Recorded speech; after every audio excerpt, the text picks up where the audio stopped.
So good morning, everyone, and welcome to the Chair Across the Aisle, a podcast for real people, real stories, and meaningful talks about the world around us. And me and Chris just had an enormous pre-talk, and it was great. I'm with Chris Riss Edwards.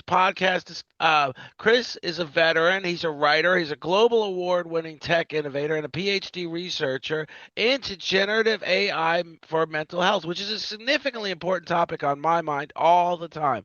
Mental health and PTSD. We'll just paraphrase because we talk about PTSD, we talk about the world. Generally speaking, PTSD is singled out to mean military.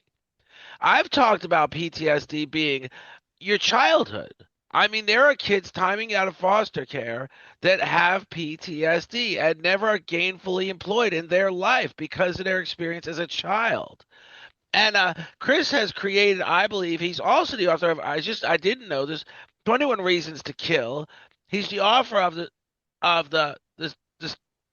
his latest book is The Silence Paradox, The Soft Revolution of AI Emotions. I think AI could play a significant role in starting to understand human emotion and hopefully getting people back their inner peace, which is something I just mentioned to him in our pre-convo.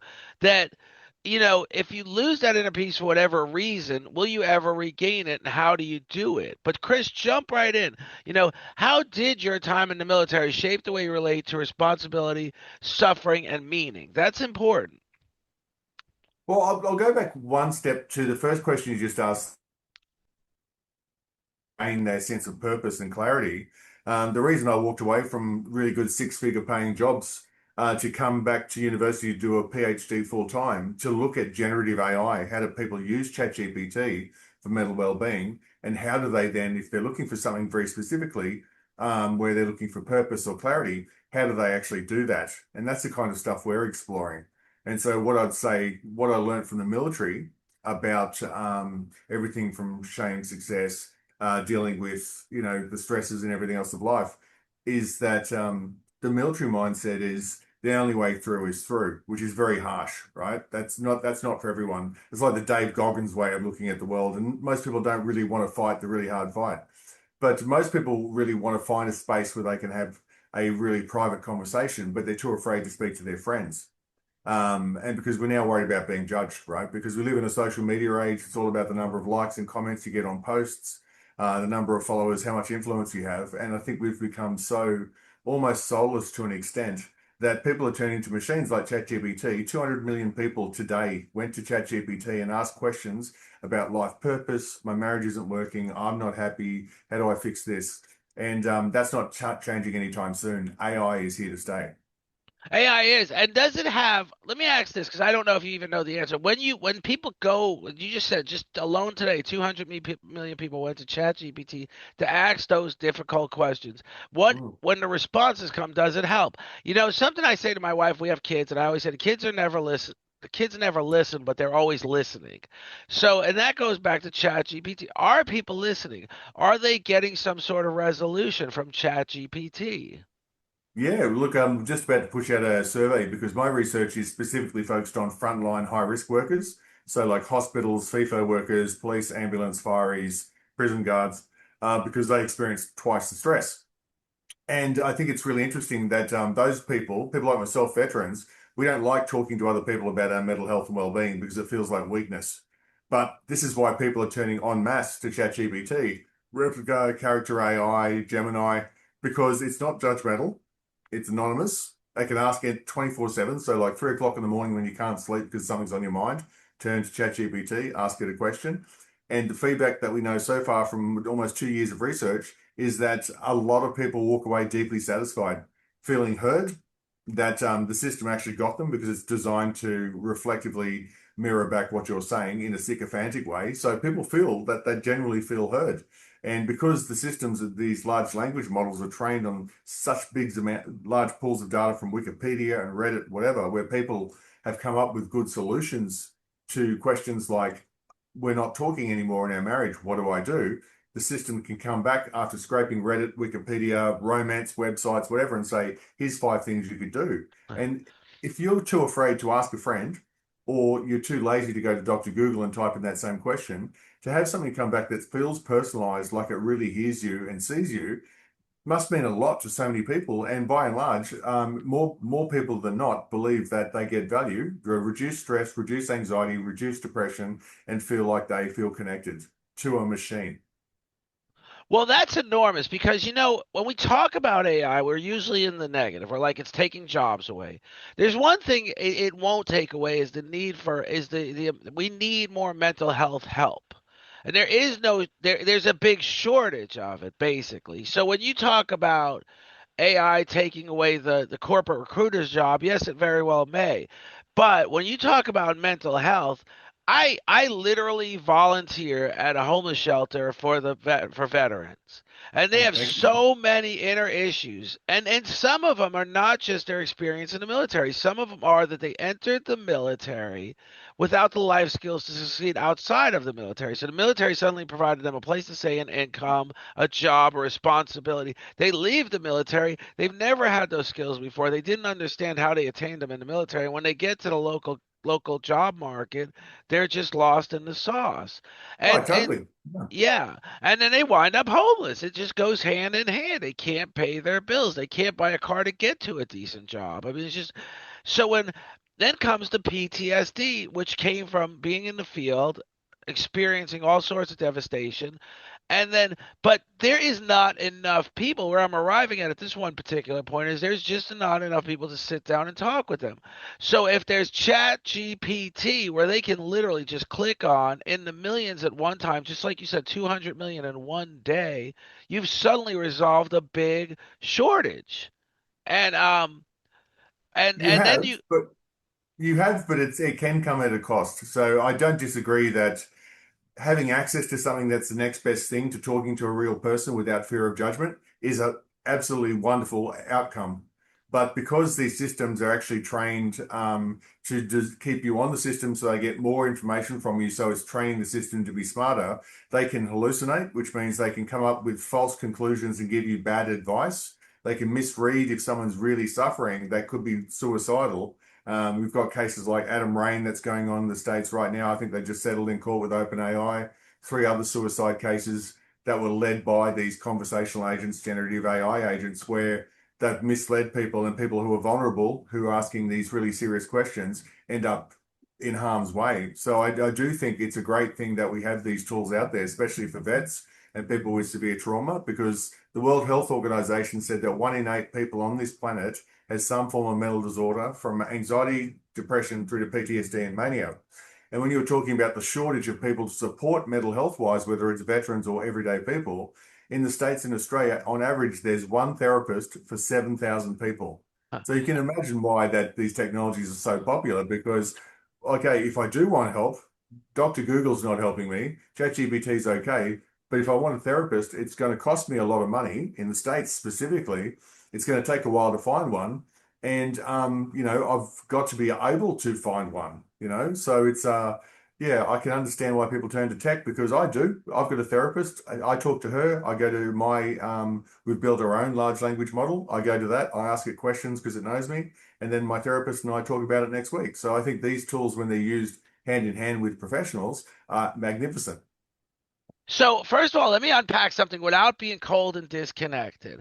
There's an old theory, if or maybe it's just my theory, that people who take blood pressure medicine are more likely to have a heart attack. They have a heart condition. People that take antidepressants are more likely to commit suicide because they have an issue with depression. So now we're laser focused on three suicides that happened due to the advice of Chat GPT. And again, let me not sound cold or disconnected, but let me say this. There is a potential for suicide before ChatGPT engaged. So to say, and the reason we're laser focused on these three incidents, and again, I got to preface, I'm not being cold or disconnected, but we are laser focused on these three incidents, is because they're directly related with the hottest topic on earth today. And one may believe that the hottest topic on earth today is Donald Trump. I simply disagree. I do think the hottest topic on earth today is Chat GPT because it relates Yep. to a lot of things. So when we laser focus on three terrible scenarios, three pre-finalized terrible scenarios. If we look at the overall good, again, like you said, just in Australia, the chance for mental health personally is 1 in 7,000. In America, it's probably significantly quantified because we're a bigger country, and I don't think mental health is the number one draft pick for most young people's choice of careers. So, True. so we we're and again, and we covered this in our pre-convo, there is no one size fits all solution, but this is an incredible solution. It's not necessarily a solution. Let's not categorize it. This is an No, it incredible is. option. Look, it is absolutely a solution because it's helping people right now. As I said, more often than not, the research says it helps people reduce stress, anxiety, and depression. We have studies about Wobot and Wiser as two of the biggest platforms in the world in this space. These technologies are helping people. When I wrote The Silence Paradox and I'm talking to people all around the world about this, and I'm saying, look, I'm not against AI. I'm not totally for AI. What I'm doing is writing a book that tells you the landscape, what to look out for, and how to use it responsibly and safely. And I think I'm building AI right now specifically for mental health as part of my research at university because I think these tools are one of the best things that could ever happen. Because up until November 2022 is when ChatGPT, the first version, came out. I got so excited at the time because it was Dr. Google on steroids. Suddenly I was able to get the closest thing to a diagnosis without being, I'm not saying they're therapeutic, but I could go in and say, here's all these things that I'm struggling with. And someone could come back to me, the closest thing to a human conversation, and help me contextualize stuff. And I think for a lot of people, this is this whole idea about feeling heard and connected. If you can get that out of a machine without, strangely, like a small percentage of people do, they fall in love with their AIs, right? So the CEO of Replica and Character AI, they get invited to weddings between people and their digital avatars all the time. And people are leaving their partners. It's crazy because they're falling in love with an AI that is designed to actually always make them happy, to never disagree, to never push back. And when they've been married for 20 years and the kids have left the house, it sounds like a really viable alternative, right? So it's amazing how easily, as humans, we can adapt to new technologies. But I think as long as we do it mindfully, it's great because I think ChatGPT for mental health, if you never had a place to go to before ChatGPT to ask those questions that keep you up at 2 a.m. and now you do, then I think that's a good thing. Well, mindfully is a big thing because it's kind of like people are eating healthier today, and as much as you want to say, you know, people loved all the fast food 20 years ago. It was a booming business, and then they loved it, and it wasn't done mindfully. So, but my point is, mindfully is great to say that's our goal, but to just say that ChatGPT, and you didn't say it, I'm not saying that, but ChatGPT is responsible for 3 suicides. I'm going back to the law of averages. If you have this enormous challenge, you may be suicidal, but if you have this solution, so let me give you a real life scenario. I've worked with people in stressful situations, and they have told me because I'm generally an easy guy to talk to, right? But I'm not always available. So let's just preface that. They've told me I've got anxiety. And I'm like, I've never had that, but I understand if you need somebody to talk to, let's sit for a minute. Now imagine if ChatGPT was on their phone and it was a viable option with a trained ChatGPT professional, and they go out on the back dock and they listen, they enter their concern and they listen to a viable understanding of what's going on, and they're able to go back and function Yeah, because Jeff wasn't there. You've just created a huge phenomena economically. Not only, you've just brought back a productive person that was suddenly not productive back to production. You're absolutely. talking about a really, and we are very much as a whole going to focus on the negative. ChatGTP, a lot of it is the negative, and the big negative is the fact that it's taking away jobs. But the fact of the matter is, it's replacing a shortage in a lot of ways, and this is one big area. Look, I think that every time a new technology comes out, it disrupts, right? Everything from the printing press back in the 1400s or the 15th century. Then we have like, that brought words to the world, destabilized the church, destabilized orders, whatever. We had the Industrial Revolution that changed the way that people worked and everything. And this is just the latest Industrial Revolution, right? Yes, it's going to take some jobs. It's also going to create some jobs, but there's some jobs like all those trade crafts, like people who cut hair and build houses and build the world that we actually live in. we're going to always need people to do that stuff because there's no economy of scale to put a robot into a seat to do a job to fix a toilet if that robot costs $20,000, right? So I don't take I know there's a lot of pessimism around AI, because that gets headlines. Headlines get attention, and that works really well. But I speak to a lot of people who are working on the space where I'm kind of in, which is about how do we make AI safer, more accessible, and just deliver more value back to you. And that's the area we play in. So while everyone's over this side saying AI is manipulative and Grok is just being so offensive as an engine, and Elon Musk should be absolutely devastated. There's a lot of shit going on in the bad space, but there's equally, very quietly, a lot of really cool shit going on the other side where people are trying to make this a world where we're not ruled by the AI being the new nuclear bomb. It's actually got people around it who actually really do give a flying F about making sure that it's safe, it's transparent, it delivers value, and it doesn't take over the world like something from a Terminator film. And so that's a big part of your role. And now you've got the enormous task of the bad publicity, which travels fast, and you've got the enormous task of publishing the good publicity, which doesn't travel as fast and typically doesn't mitigate the bad publicity in an effective way often.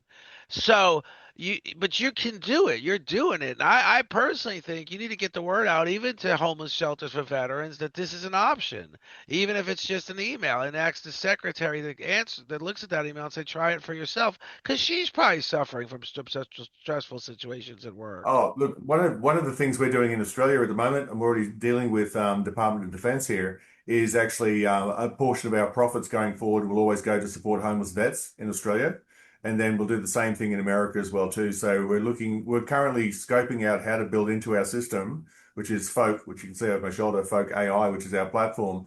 How we build in that a veteran can come on board with their VA details, upload their card, ID details, whatever they can use the platform for free for the rest of their lives. Because you've got 25 million vets, we've got 500,000 vets in Australia.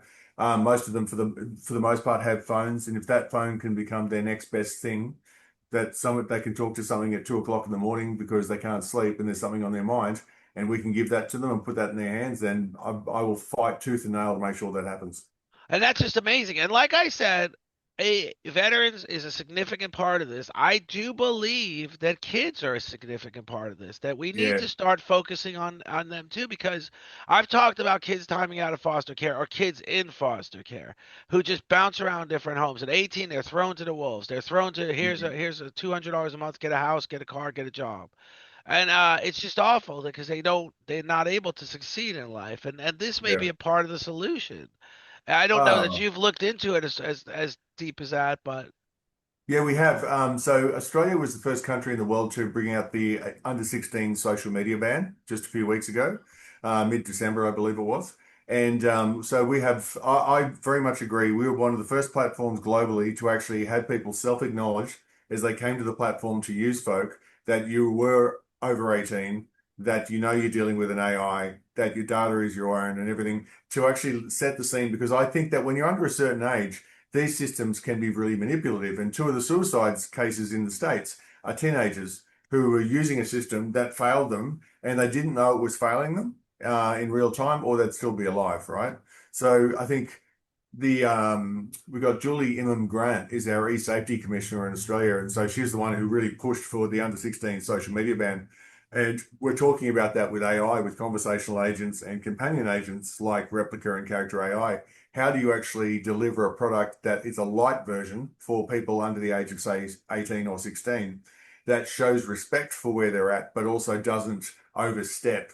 So, I mean, giving this to vets and helping vets out globally is a much easier challenge than working out how do we serve the interests of teenagers who are curious. They're going to want answers. They're probably not going to want to speak to mum and dad. So they're going to turn to the internet. And that means they're going to turn to things like ChatGPT. And at the moment, there's not enough safety rails in there to actually protect those young minds. So it's a great opportunity area, but it's probably the most challenging by far. absolutely. And you've got enough on your hands right now getting through what you're working on in particular. Yeah, yeah. I don't sleep as it is. I think worrying about the kids thing, it's on the agenda already. We're looking at it. We've got a working group we're pulling together on it. But that's the whole thing about startup life, right? Doing a startup while doing a PhD as well as writing a book. but they're all about the same thing. It's like that Japanese principle of ikigai, something you like doing, something you're good at doing, something the world needs, something you can make money from. That's where purpose comes from. And I think that that's, I sleep 4 hours a night. I'm one of the 2% of society that doesn't need a lot of sleep. And I love the fact that we can have conversations like this at 2 o'clock in the morning, my time. And I'll probably do another couple of hours of work in a second about this and thinking about the whole kids thing and what else we can do for vets. Because I love these conversations. They spawn thoughts just as much as I love my ChatGPT conversations because it does it in a different way. So I just think it's another string to our bow having something like ChatGPT there for us, as long as we get safety right. Absolutely. And you know, I always say I don't know what tomorrow holds, but I know who holds tomorrow. That's not my saying. I say it though. I'm always worried about kids. I'm always trying to find solutions for kids because we really if we it's from the ground up, but it is definitely like you said, there's a risk. And it's a different approach. And you got to get to one approach at a time. So homeless Yes. veterans is one approach, kids are an entirely different approach. And it's Yeah. not easy. And I'm just as a part of the podcast, I always put it out there. How can we do better for our kids? And this is could be play a significant role in just that. But I will. What did the military teach you about silence when when it's protective and when it becomes dangerous? Silence is an easy one for me now because my whole company is built around the fact that people have been forced into silence. Now, silence in the military is when you don't speak up about some stuff, because that's the culture, and you protect the boys to the left and right of you. A Few Good Men is a great example there about the Code Red. That kind of stuff actually happened during the 90s, still happens to an extent today. And that can be dangerous, not speaking up about outdated mores and things that we used to do still happening today that actually pose a risk to the men and women who put on uniforms and things. I think what the military taught me about silence is you learn based on your morals and your ethics pretty quickly what you'll tolerate and what you'll speak up against. And my mum, as I said at the preamble, she was a politician. She taught us all by example to speak up. If you see something wrong, speak up. And then, I've lost as many fights as I've won, especially in my army days, because I was outspoken. Because I don't tolerate bullies. And I also don't like I don't like this whole kind of alpha male bullshit, like I'm bigger than you, let's swing at each other. That kind of stuff shouldn't exist in this day and age. But people are frustrated, people actually are looking for identity, those things are going to happen. And I think where silence is really important, and having just written a book about silence, learning to be silent and still, I think, is probably the best thing we could learn right now as a species globally because we're so distracted by screens and things and the pageantry that is the US elections and that happens here as well too. I think for people to actually stop being distracted and actually find like 5 or 10 minutes a day, especially in the mornings first thing before you look at your phone, is just sit for 10 to 15 minutes and be just really great and just be grateful if nothing else. And just list the top 5 things you're deeply grateful for in your life, whether it's the person beside you, the fact you got a roof over your head, you're going to a job that you enjoy, or you're making a difference, or like yourself, you're writing a book and you enjoy doing that. Spending a few minutes each day, silent gratitude and being really still. I do it most days, and I find my day is better and I'm much clearer mindset wise if I do that first thing in the morning. So, and in the military, there's a lot of time when you're out in the field training operationally or whatever, where it's just dead quiet. It's tactical and it's so peaceful. And I'd forgotten that for years until I went and did a meditation course and spent a week where I wasn't allowed to speak at all, make eye contact with people. And it was one of the most calming and terrifying weeks of my life. And I really started to appreciate that for someone who essentially talks for a living, I really enjoyed not talking and just being really still. And I hope I never lose that. No, that's really a great advice. I think I do it inadvertently. I do sometimes just sit down in the morning and think, my kids are doing great in school. My kids are, and I just think of that because that's really what's important to me. And then I also think about, I've got great guests emailing me. I'm thankful for that. Maybe I'm doing something right. Maybe I'm not. I don't know, but it seems to keep happening that I've got great guests emailing me and saying, "Hey," and so I'm always thinking about what I'm thankful for, and I do like to pause for a minute. Even when I get to work, I pause for 10 minutes. I don't just run in and change and hit the clock. And that's just me thinking out loud, but that is a great advice to people to just take 15 minutes in the morning, sit still and just be thankful. Don't click on the news and read. And I'm not going to give examples because there's 111 I could start with. But don't just click on the news and read something and then wonder how it's going to affect your life adversely. Because just start the day in peace. Because I think Yeah. inner peace is important. I think it's interesting. I did a bit of a social experiment. It was towards the end of last year. So yesterday was 6 months that I've 6 months ago I got rid of Facebook, Instagram, Twitter, and every other social barring LinkedIn because I found I was doom scrolling and all of that absolute shit that was popping up in my Facebook feed had nothing to do with me. And I found that 87% of the content in my feed was suggested content, advertising, or just stuff that I don't know where Mark Zuckerberg pulled it out of his ass. It was just absolutely, it was ridiculous. So I got rid of all of that social wise. And so I don't have the opportunity to doom scroll anymore. And my life is honestly, I don't feel less informed or anything like that. I stay in touch with my really good friends via WhatsApp. But all these channels that we were told to play with and everything else to keep us distracted like kids with car keys, some of them are actually in my age bracket. I'm mid 50s. We're getting less and less enamored with social media and more enamored with the reason you're getting so many people wanting to be on your show. People want conversation. A WhatsApp conversation, a text or whatever just doesn't cut it anymore. People want to reconnect. And I think that's what COVID did really well was bring families closer to support each other, which is, I think, is always a great thing. I think family is really important. But it got people actually kind of being forced to be in proximity with each other a lot more because we go to work and we sit beside people and face the same direction. But how often in your workday do you sit down and have a conversation like this?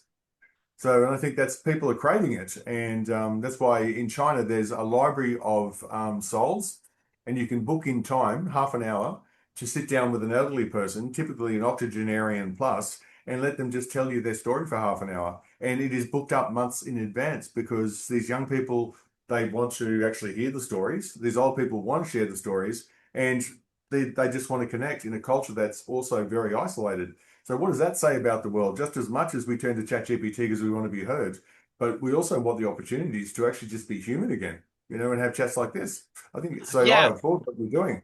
I think people are yearning for it. We're literally just having a normal conversation. I am not an expert in your field, but I have some opinions, and it's just amazing to talk to you. And like you just said, and I never even heard of it, to sit with an 80-year-old person and listen to their experience would just be incredible. 80 plus, 90 plus, it would just be incredible about what they faced in their day because we seem to feel like we're facing everything at once and bigger than anybody. And I don't think that's the case. We're up against a lot, yes, but I think everybody was. Yeah, I think it's interesting. I was just talking to somebody towards the end of last year, just as I was wrapping up some notes on the book, and we are talking about during the 80s. Remember TV shows like Dallas, the Ewings, and it had Yeah. like the TV shows during the 80s had, and Miami Vice is another great one. They only had two or three storylines. So they had like the A storyline, which is the main characters, and two sub storylines running along, and that ran all season, right? And then you look to the early 2000s, then Sopranos comes out, and there's 15 storylines. So, and people love that kind of stuff. So, like, what's the one with House of Cards? Those kind of shows. They're very dense material wise, and they require a lot more cognitive function. And what this guy was telling me as a researcher in the States is that our expectations and our ability to actually deal with a lot more information has increased dramatically in one generation, so that we the shows that we would have found funny during the 80s, we look at and we go, too slow, too boring, whatever, because we're always evolving, we're always immersed in more and more information, but our capacity to process it and our expectation of life has grown exponentially. So that's why people are so enamored with Hollywood being distracted or playing video games, which is now bigger than Hollywood, because they just want more and more and more. And so this comes back to our last conversational thread is, but you have to balance more and more and more with silent and still.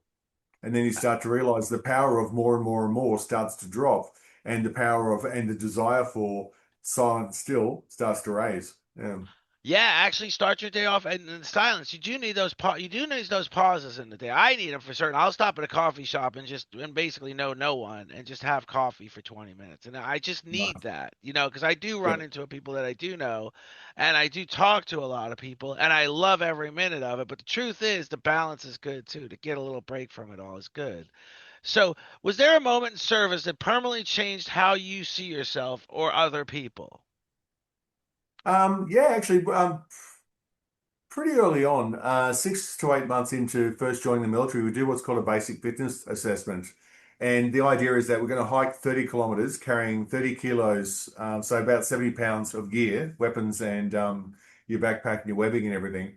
And you have to get out there and you've got to do this. It's a time trial for your fitness and your endurance. And what they're also assessing is your mental state. So we went out at 6 o'clock in the morning. It was in winter, so we were already kind of rugged up, knowing it's going to be cold for a while until we warm up. We started off, we are going really, really well for about half an hour, it started to rain. And we know that we've got at least another 4 hours, 5 hours on the road, right? And we're already carrying gear. When you get wet, you get heavier. So it starts raining. So for about half an hour, it's raining, and guys are starting to mumble and get a little bit grumpy. And we're only like 7 or 8 Ks into the hike. And then it starts to hail, and it was coming down to the size, about half the size of golf balls, and people are getting black eyes. We had our hats on, and you're basically putting anything above your head to stop being. People were getting black eyes, broken noses, scratches on their faces, Oh man, and tell that's where me. we started to see men and women crumble, because it was so much that they just hit their breaking strain and they started to whinge and whine. So by the time we got to the finish, and a few people dropped out, and they actually left the military because they failed the next assessment as well. They just didn't have the mental fortitude for it. They weren't resilient enough. And myself and my best mate, she's been my best mate since we joined the same day, 35 years ago, we had other people's packs on the front of us and carrying other people's machine guns, and we were coaxing people along to try and get our whole platoon across the line. And what I realized and what changed me that day was the power of mindset. That we could have some of these guys in my unit. I'm 6'2", 110 kilos, 230 pounds or whatever. So I'm not a small guy. And I had guys that were huge and they were very proud to be big guys. But on that day, I watched them crumble because they weren't mentally resilient. And then I watched the little guys in the unit that you never really pay attention to just kill it. And there was a couple of us because I'm the class clown, and in the military, gallows humor, really dark humor, really resonates with us because you see some horrible stuff and you have to get used to it. So I'm out the front making jokes and pissing off our sergeant and just giving people shit, just to keep them distracted, keep them hating me if that need be the case, and get us across the line. And I loved watching people being pushed to their limits and then seeing how they responded. And so these days, I might dislike a person I meet, but I've always learned to separate the principal from the person. Every person has something they can teach you from their life experience. And if you don't actually treat them with respect, and actually, if you're not curious, you may never know what that is. And you might have missed something amazing, right? So I think, yeah, I think people resilience and seeing what people are made of is one thing I really enjoy. So whether I ask them that question or we're in a situation together and we see how you respond, I think really getting to know people seems to be the common thread here, is kind of a really interesting push that I'm seeing in the world that I'm also very curious about. I think that's really great. There's an Admiral McCraven who does sort of a lecture on that. It's on YouTube. He was the Navy SEAL admiral and it was the team that captured Bin Laden. And he talks about in his Navy SEAL, his first boot camp class, there was three groups. One was the shorter guys, one was the medium, and the taller I remember guys. this. Yeah, you had And the uh and they yeah, used to make the fun of the little guys with the tiny little flippers, but they were always yep, the ones that beat everybody at yeah, everything. And I just found that a fascinating story. And then he talked about the other thing he talked about and just was the fact that when they were subjected to enter the mud up to their necks, the cold, freezing, muddy water up to their necks, and be there for 8 hours, and the mm, instructor said, if we just get five of you to drop out, the rest of you pass the yeah, entire session or whatever, the boot camp. Uh, One started singing, and then the rest started following one at a time, and that got them through. It was that singing. You were yeah. like, you're a gallows humor. Just be, and actually a part of it that got a lot of the people through it in your particular case is the fact that you carried half their load or their whole load actually, but still you were the guy that led the effort to succeed, and that's a beautiful thing. I think we actually, you know what, like, I think one of the reasons your president is so popular is because he plays the game right, right? And in the absence of really solid leadership, we'll listen to the loudest voice. Like Marcus Aurelius, Cicero, all of these guys said this back in the Stoic times, right? That yeah, we'll listen to the loudest voice in the absence of the smarter one. And so, like, people really crave leadership in a world where we've got wars, Russia's trying to take over this part of the world, we've got trade tariffs, we've got starvation, we've got COVID and things like that.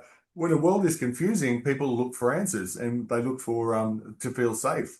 And if you can have anyone get out there and just promise them safety or change or that their world isn't going to be disrupted too much, that person's always going to have a job, right? And so people are looking for leadership. People go to work for organizations now because they're purpose driven, because we want to be part of something and we want to be led by somebody who's passionate about something, because sometimes we've lost our own passion, and sometimes the way we get it back is conversations like this, or going to work for someone who's passion driven until it's back in my soul, and then I go and find my own passion. So yeah, that was a long-winded answer, but No, I no, it do was a like great answer because the truth is, it does summarize how Donald Trump seems to continue to have this enormous reverement. Is that the fact that he is the loudest and the most confident.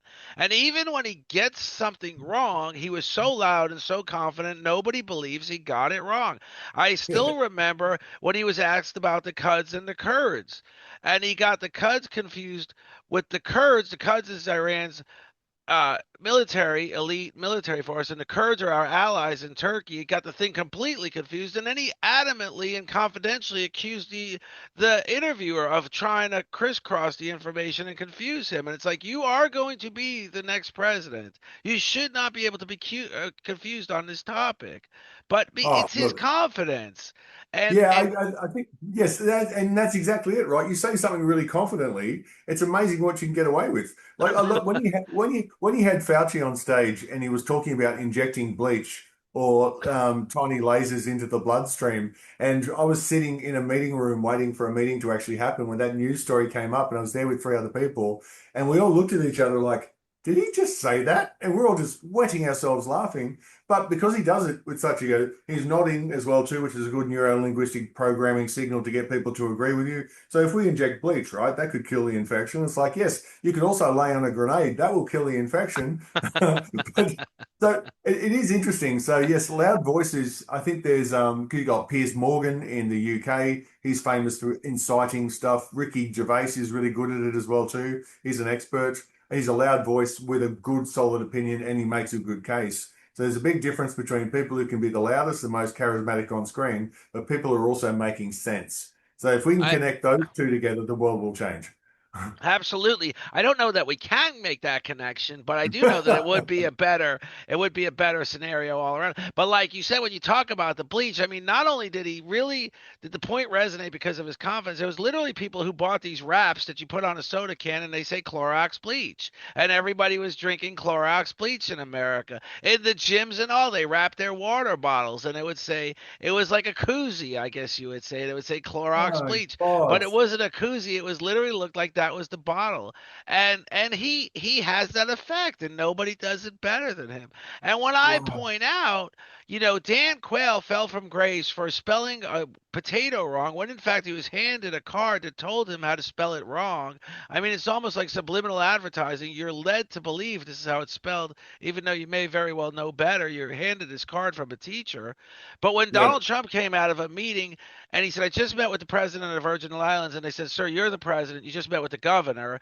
And it's okay. It's okay, because he didn't even acknowledge the mistake. Whereas Dan Quayle hid in shame and dodged the questions. And it was like, yeah.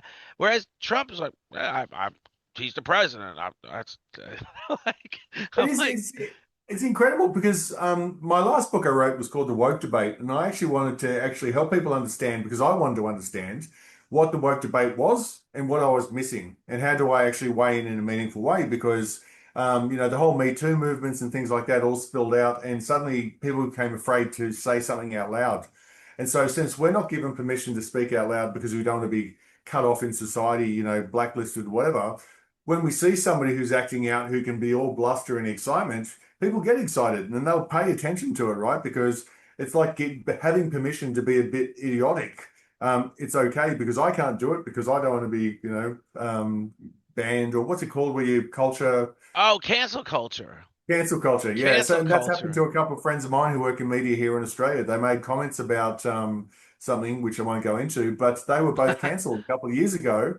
And we're Australia. Like as I said earlier, that one thing I like about Americans, when I speak at conferences in the States a few years ago, um, I was told very specifically I'd won a Global Innovation Award for my last startup. And they said, when you get on stage, we're going to introduce you as the guy who won that award. And I was on our Prime Minister's list as a Veteran Entrepreneur of the Year finalist. And these are great accolades, and it's a good reflection of my team. So I'm on stage in the States, and they said, we're going to mention that straight away. And I was deeply embarrassed because in Australia, if you lead with your successes, We think you're blowing smoke up your own ass. In America, that sets the standard for why the hell they should listen to you. And I didn't realize that. And I really liked it. And I'm sitting down with people from NASA and all these incredible companies and all country people who ran countries sitting in this room with all of them. And, people lead with their credentials in the States, which I think is a good thing, right? But and that's okay if you're kind of somebody who needs to actually get out there into the world. For the average everyday person who probably isn't that confident, it's almost like Tinder. The last thing you want to do when you first meet someone, you don't start conversations straight in the deep end. Like we had a preamble before we actually had this conversation, right? You can't just walk up to say someone in the street, like Brandon Shelton was doing with Humans of New York. He said, "Can I grab a photo of you?" And he became famous for it. But then he'd start talking to people and say, "So, what's your story, man?" Like he was in San Fran, he was talking to homeless veterans in the street, and he goes, "Can I just ask, how'd you end up here?" And so he kind of had permission after he'd been polite enough to acknowledge these people who most people don't even see, and was able really quickly to dig into their lives and really hear these incredible stories of people from who've been in Iraq twice or various places. They've come from broken homes through the system and stuff like that.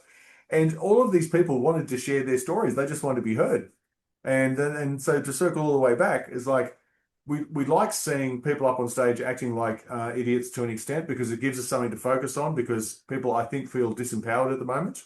But I think the way that we're starting to feel empowered is these technologies like the chat GPTs, they give us a place to have a voice and to be heard.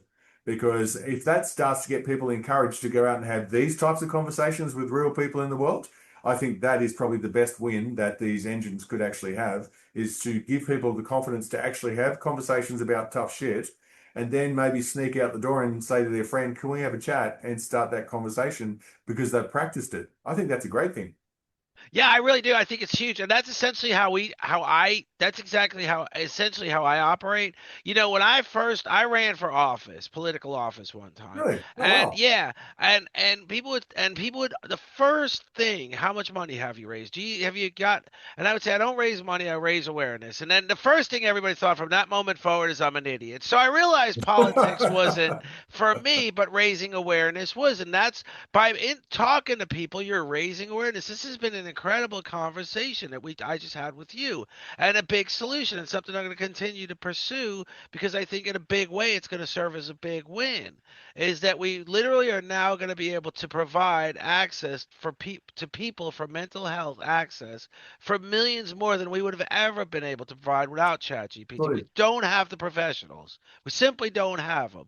And if you're in a life crisis and you call even a suicide hotline, they may very well be inundated with phone calls. I mean, you Yeah, don't know, but this is different. This is literally just as easy as I can always get online with AT&T or Verizon or T-Mobile. I can always get online with a Chat GPT agent and seek mental health help.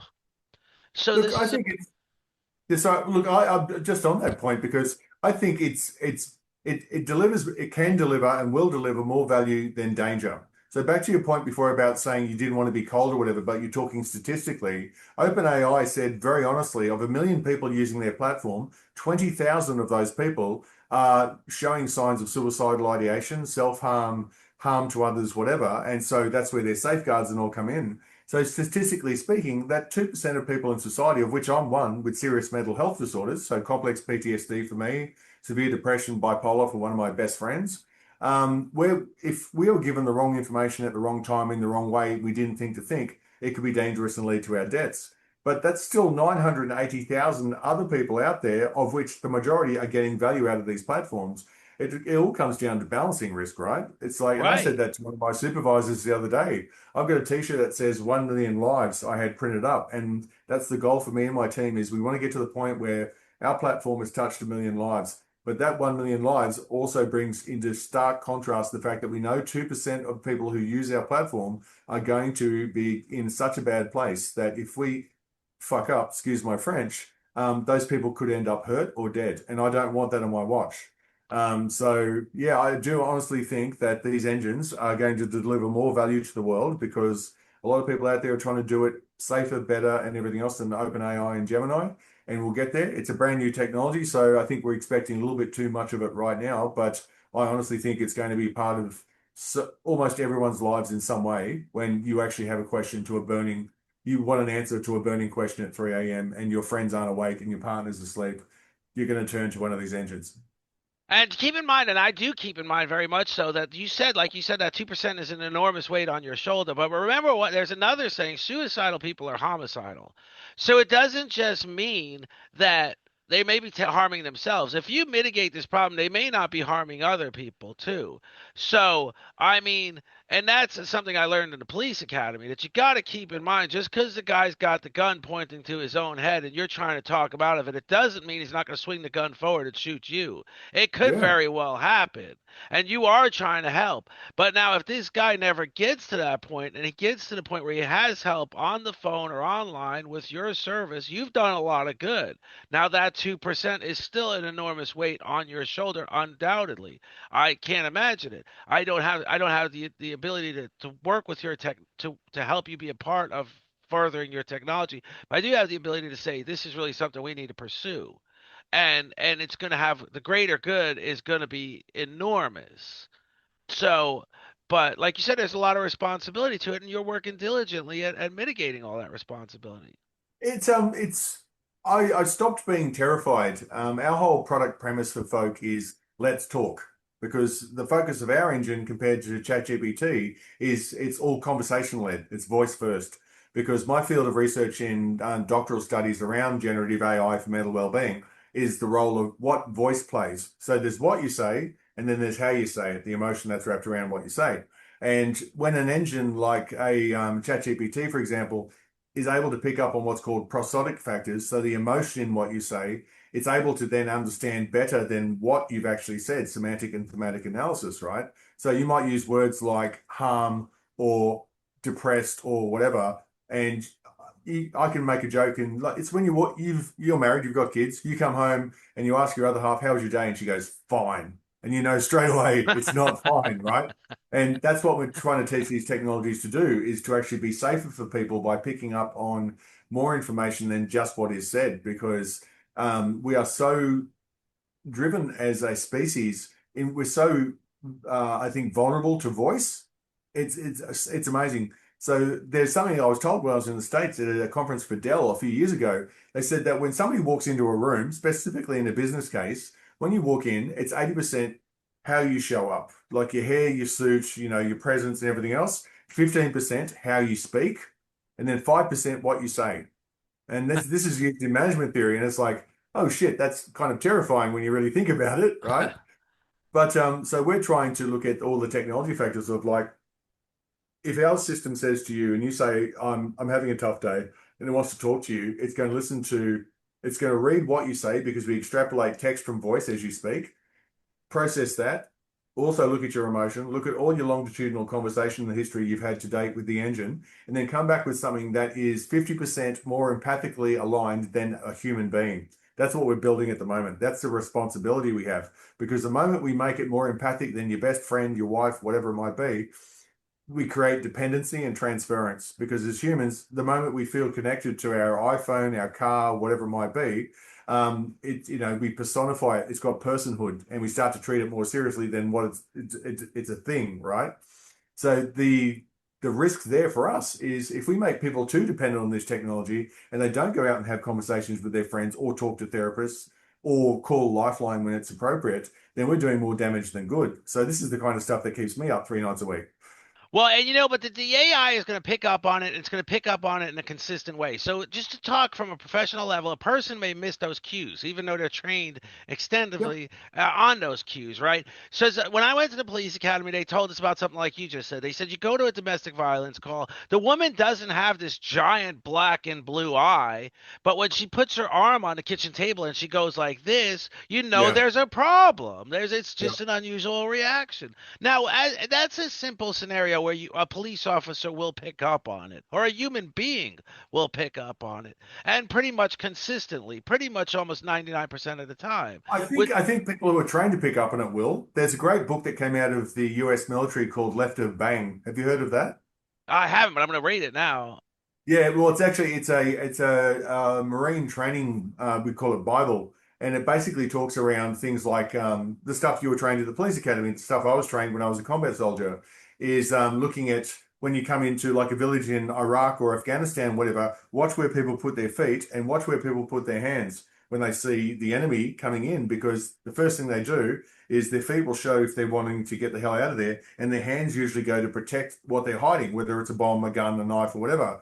And so all of these things that we're trained to do that you become used to, and I'm hyper vigilant. It drives my other half nuts because I'll sit in restaurants and watching the doors, I hear a noise, or if someone's being a bit too loud, she's like, "Can you pay attention to me?" I'm like, "Sorry, it's so ingrained." But when you're trained to actually look for these kind of signals and then interpret them rationally, that's one thing. But I think a lot of people blithely go about their lives so caught up in their own heads that they're actually not seeing what's actually happening sometimes, you know. And I find that really interesting, concerning, because that's called cocooning, right? You put in your headphones and you're walking around the world and you're just not interacting with the people to the left and right. You don't make eye contact. You go from A to B. And what have you just experienced? Like you've just walked past hundreds of people. I do it in New York all the time. I find it fascinating the number of people who are actually caught up on their phones, looking down at it, talking to it, or just staring dead ahead, and who don't make any kind of human contact. Don't acknowledge a person, don't smile at a person. I say hi to homeless people on the street if I have I do change. too. I talk to people when I go to 7-Eleven after Yeah. work, and I talk to No, I people. love Hey, going you to doing okay? Starbucks and actually talking. They know me at Starbucks. They know what I like, and I know the staff there. I mean, I love being able to. If you're in that kind of mental place, and you seem like you're a pretty happy person, for the most part, I'm actually really happy to engage with the world, whether it's a complete stranger on a bus or it's a homeless guy or it's the person making my coffee. But there's the other days where you just don't want to talk to the world, right? You put your headphones in and you just kind of go about your day. But I do think that.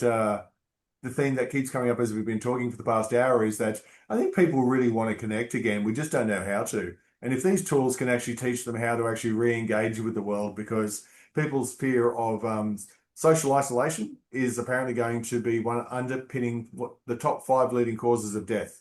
So the depression, the anxiety, and all that comes from social isolation. The WHO said that in 2022. So what's the cure to social isolation? Like the human library, the library of old people, teaching people basic skills how to make small talk when you're at work or when you're at the bus line or whatever, giving people shared interests, whether it's online forums that eventually people meet for reading groups in public. I mean, I think we need to be taught how to re-engage with each other, and the value of that, because I think we desperately need it. Well, I absolutely, I study Warren Buffett 24/7 a lot of times, and he says, communication's everything. Winking at a girl in a dark, dark room isn't going to get you anywhere.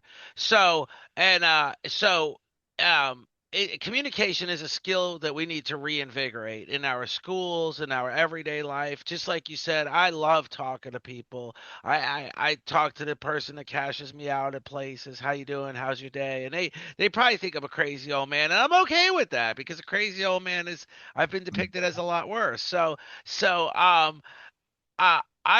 really think that we're really onto something here, and I'm really excited. The one thing I was going to point out, and then I was going to let you wrap it up, is when we think of what you're doing, I also think of, and granted, it's far, far off the beaten path of what you're doing, but when I go on an airline now and I see airline stewards are being trained in the skill of detecting human trafficking, and I'm wondering if someday, if surveillance cameras can do that, because in a way, technology does it better than even the best trained person because they do it consistently. Technology does it consistently.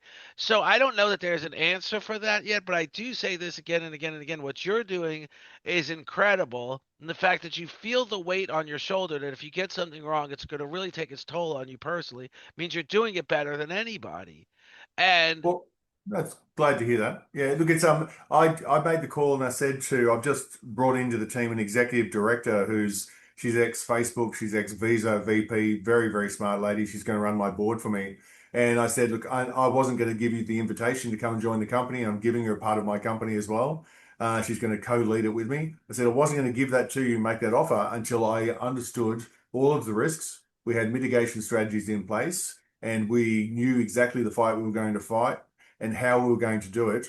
And as soon as I could accept the risk and we had a plan around the risk, doesn't mean we're going to solve all the risks, but we have a better plan, we think, than most people out there. Then I was able to be committed and say, okay, it's time to shoot or get off the pot, throw some more money at this. We're now raising a couple of $1 million. and we're going to build something that does not exist on the planet, but will be the next generation of giving people a safe space to actually have a conversation. So yeah, it's you know, we choose the battles we fight in life, right? And this is the last job I'll ever have, and I'm really quite I'm enjoying the right there journey. with you. You know, Yeah. Warren Buffett's son Howie Buffett wrote 40 chances to feed a hungry world. So he's a farming enthusiast. Yeah, basically have 40 productive years in your life, and I'm coming on the last 5 or 10. So, so I'm working hard now to keep this up, and I am so thankful for guests like you. It's been an incredible conversation. I'm just trying to go through my notes because I think what I want to do is do this again because there's a lot there that I haven't covered that I wanted to cover, but we did great today. And I'm really grateful for the fact that I know more about this option. It's going to be out there. I believe it's going to be out there in a big way, and I'm going to spiel it in a big way because it's important. And like you said, mitigating all the risks. There is nothing you can mitigate all the risks. I've seen great investors go back bankrupt. I've seen the smartest people make the worst decisions. I've seen, doctors who regret prescribing something that really didn't work the way it was supposed to. Yeah. There is no eliminating all the risk, but there is that consciousness you have and that dedication you have that's going to make it the big deal. That's going to make it the thing that we're really looking for in a lot of ways. I appreciate that. Yeah, look, it is a big deal in the sense of what our goal is, and our goal is huge because I think people want these solutions. People are clearly using them, and we just need to make it safer. And I have the absolute privilege of working with some really smart people all around the world who all really care about. We know that people are going to increasingly use these technologies, and I'd say to anyone who's listening to this podcast, go and ask ChatGPT or Gemini or one of the platforms. Ask it the question that kept you awake at 2 o'clock in the morning the last time you can remember and see what it does. Because this is the start of how we actually start having better conversations with ourselves and eventually with other people around us. Absolutely. I love it.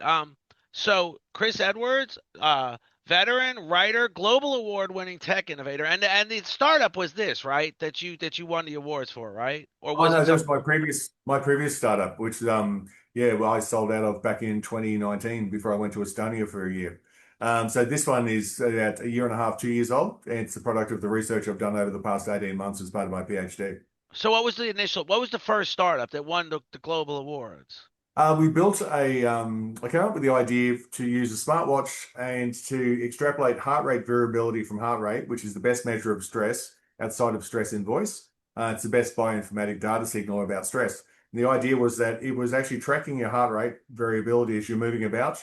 You'd wear it for a few days, it would start to work out a baseline for how you are. And if you start to spiral with PTSD or stress, anxiety, whatever, and it noticed the biological signal, it triaged you in real time. So on the watch, it would take you through a breathing exercise for 2 minutes. If that didn't work, it referred you to a phone. The phone had an app on it.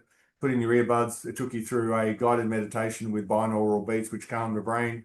If that didn't work after 2 to 3 minutes, took you to another screen that actually gave you the option to call a lifeline or the 988, your employee assistance program, or one of your friends to say, I'm having a tough time. And so that, yeah, we were the first in the world to actually work out how to extrapolate heart rate variability from heart rate on a smartwatch and then turn that into a e-health solution. So when we tested that with Zurich Insurance, we found that about 35% of people all ended up on that last screen.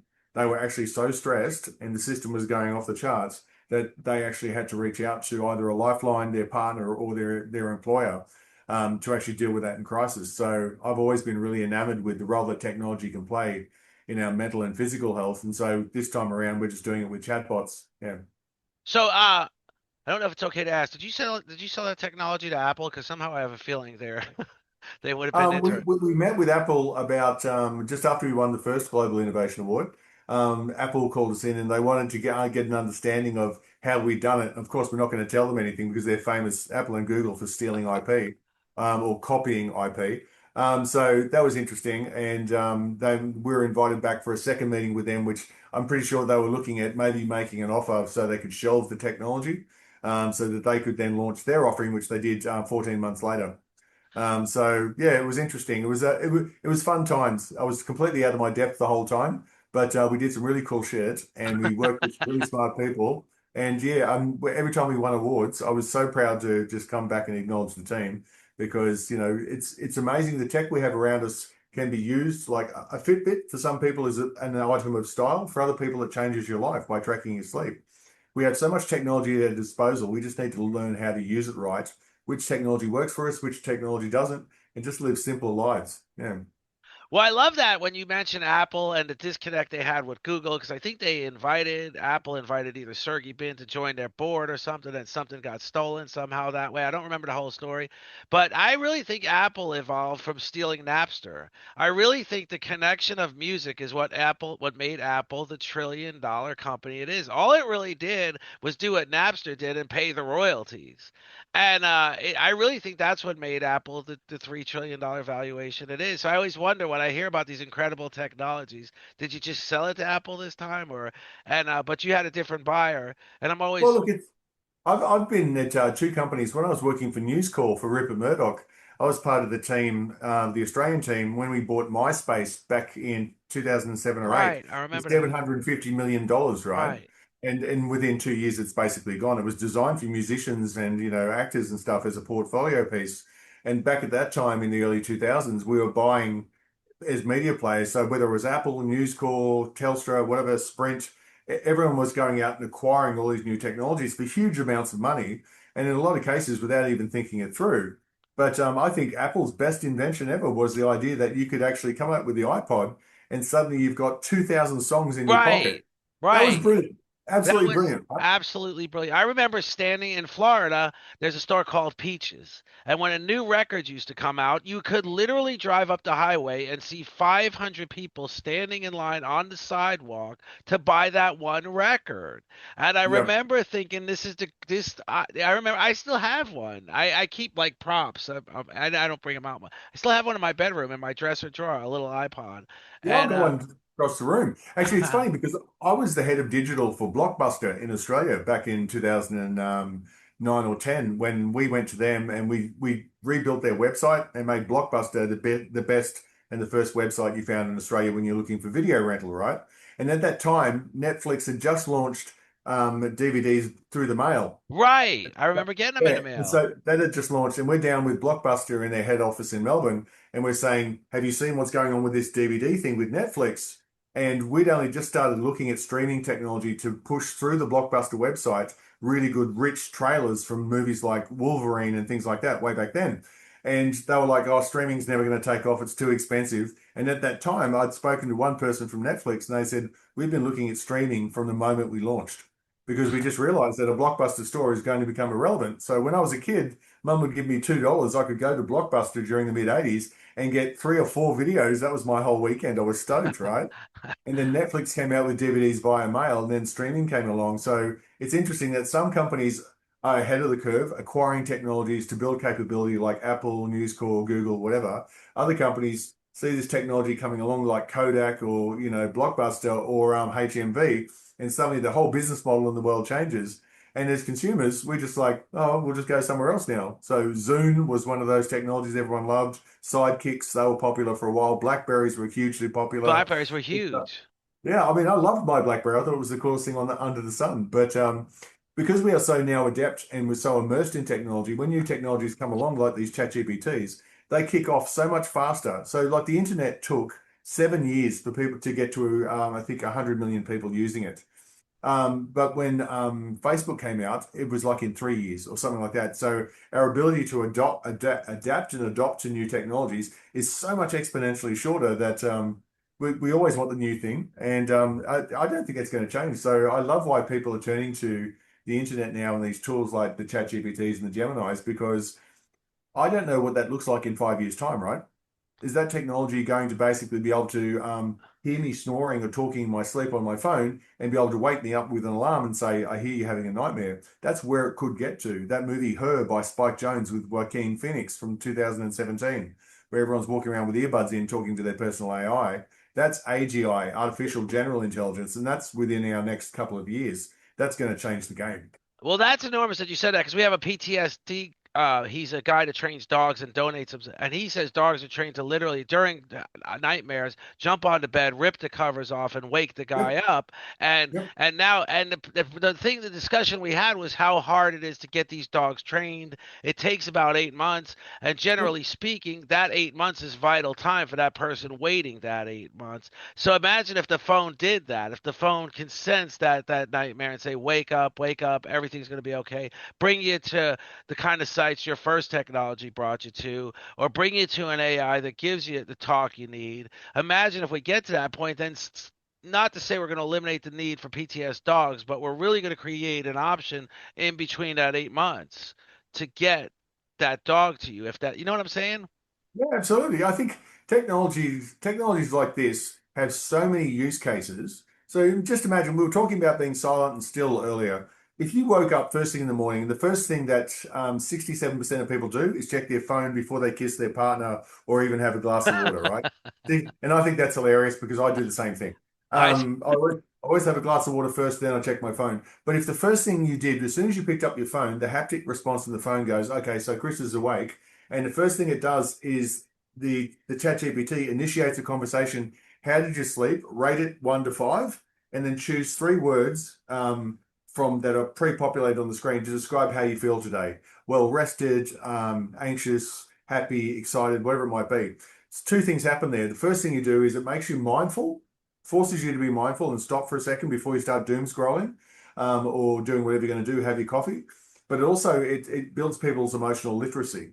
So if that app told me in the morning, first thing in the morning, I noticed you probably didn't sleep well. How are you feeling? I could say I'm feeling angry or whatever. The moment you start talking about these things out loud and acknowledging them, they have less power over you. That's just one use case for how your phone laying beside you when you go to bed could change your life within 3 to 4 days.